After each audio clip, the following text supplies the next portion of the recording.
वो कौन सी जानवर थी जिसने इस दुनिया के लिए पहली बार स्पेस ट्रेवल किया था? तो उसका जवाब एक ही आता है, लाइका। हालांकि कई और लिविंग स्पेसीज हैं, जैसे कि मक्खियां और रैट्स, जो कि लाइका से पहले स्पेस मिशन कर चुके थे। और इसके पहले एक बंदर था जिसका नाम था एल्बर्ट 1, जिसने लाइका से पहले 1948 में एक सब ऑर्बिटर में हिस्सा लिया था, जिसे कि पूरी तरह से स्पेस मिशन नहीं कहा जा सकता है। इसीलिए लाइका को स्पेस मिशन करने वाली पहली जानवर के नाम से हम जानते हैं। लाइका के बारे में सुनकर हमें प्राउड फील होता है, क्योंकि वो दुनिया के सारे जानवर में पहली ऐसी जानवर थी जिसने की एक लंबी स्पेस मिशन की थी। लेकिन क्या सच में लाइका एक खुशनसीब डॉग थी, जैसा कि पिक्चर में हम देखते हैं, या फिर न्यूज मैगजीन्स या स्कूल की किताबों में हमें दिखाया जाता है? तो सच्चाई क्या है, आज हम इस वीडियो में पता लगाएंगे। 1950 से पहले इंसानों को स्पेस मिशन में भेजने के लिए तब के साइंटिस्टों के लिए बहुत ही मुश्किल काम हुआ करता था। स्पेस मिशन में इंसान सर्वाइव कर पाएंगे या फिर नहीं, इसे जानने के लिए अलग अलग प्रजाति के जानवरों को भेजा जाता था। साल 1957 मॉस्को, जो कि रसिया में स्थित है। इस समय मॉस्को के सड़कों पर लाइका एक आवारे कुत्ते की तरह घूम रही थी और उस समय उसकी उम्र थी 3 साल। तब उसे क्या मालूम था कि वो इंसानी इतिहास में पहली बार होगी जब वो स्पेस में जाएगी। और इसी बीच सोवियत स्पेस प्रोग्राम के सहारे दुनिया के पहले सैटेलाइट स्पुतनिक 1 को लॉन्च कर दिया गया था। लेकिन स्पुतनिक 1 में कोई भी जीवित प्राणी नहीं था, इसीलिए वहाँ के साइंटिस्टों ने सोचा कि इस बार क्यों ना एक जिंदा बड़े जीव को स्पेस मिशन में भेजा जाए। लेकिन शायद ये रशियन साइंटिस्ट इस दूसरे स्पेस मिशन को बहुत ही जल्दी में करना चाहते थे, तो इसीलिए लाइका के स्पेस क्राफ्ट को बनाने के लिए सिर्फ 4 हफ्तों का समय मिला था, जिसका जुर्माना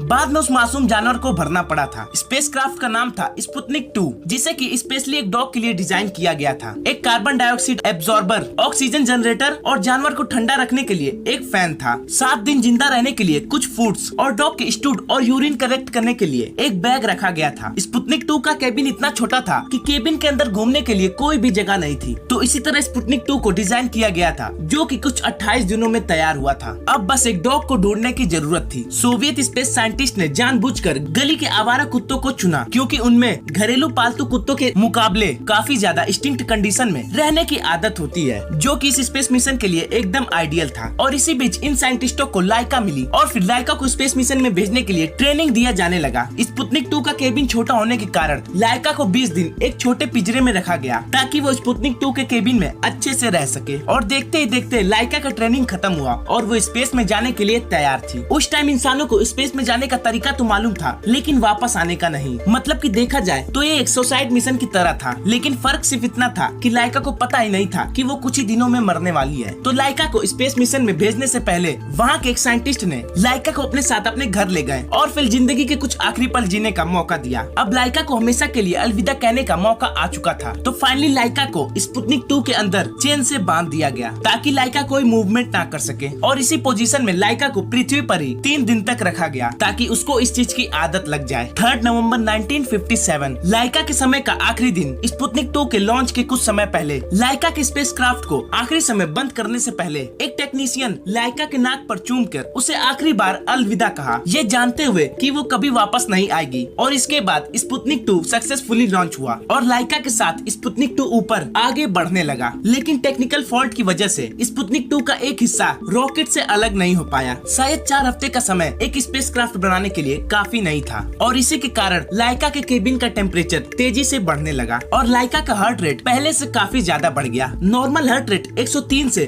240 तक पहुंच गया था। तो इससे एक बात तो साबित हो गया कि उस समय लाइका को गर्मी की वजह से कितनी तकलीफ सहनी पड़ी होगी। और लगातार 3 घंटों तक लाइका मौत से लड़ती रही और स्पेस क्राफ्ट का टेम्परेचर इतना ज्यादा बढ़ गया था कि 5 घंटे बाद लाइका के सेंसर से सिग्नल आना बंद हो चुका था और उसके बाद लाइका की मौत हो गई। और उसी अवस्था में स्पुतनिक 2 162 दिन तक स्पेस में था और लगभग 2570 बार अर्थ को सराउंड करके घूमने लगा। और इसके बाद 14 अप्रैल 1958 में स्पुतनिक 2 अर्थ के एटमॉस्फेयर में इंटर करते ही मरी हुई लाइका के साथ जलकर खत्म हो गया। 2008 में रशिया की सरकार ने लाइका के सम्मान में एक मूर्ति बनाई। ये वही जगह था जहाँ पर लाइका को ट्रेनिंग दिया गया था। जैसा कि आप देख सकते हैं कि एक रॉकेट के ऊपर डॉग खड़ी है, जो कि है लाइका। हमें लाइका के इस महान बलिदान को कभी नहीं भूलना चाहिए। स्पेस मिशन में इस डॉग की कुछ कंट्रीब्यूशन तो रही होगी, जिसके कारण आज हम बड़े बड़े स्पेस मिशन के बारे में सोच सकते हैं। तो क्या साइंस के अपने फायदे और इंसानों के अपने एडवांसमेंट और डेवलपमेंट के लिए क्या इन जानवरों को बलिदान देना आपको सही लगता है? नीचे कमेंट करके बताना मत भूलना। और अगर ये वीडियो आपको अच्छा लगा हो तो इस वीडियो को लाइक और अपने दोस्तों के साथ शेयर करना मत भूलना। और अभी तक अगर आपने हमारे चैनल को सब्सक्राइब नहीं किया है तो सब्सक्राइब करके नोटिफिकेशन बेल को ऑल पे कर लीजिएगा, ताकि हमारे नए वीडियोस की नोटिफिकेशन सबसे पहले आप तक पहुंच सके। क्योंकि मैं ऐसी ही वीडियो अक्सर लाता रहता हूँ। तो मिलता हूँ आपसे अगली वीडियो में, और हमेशा की तरह thanks for watching this video.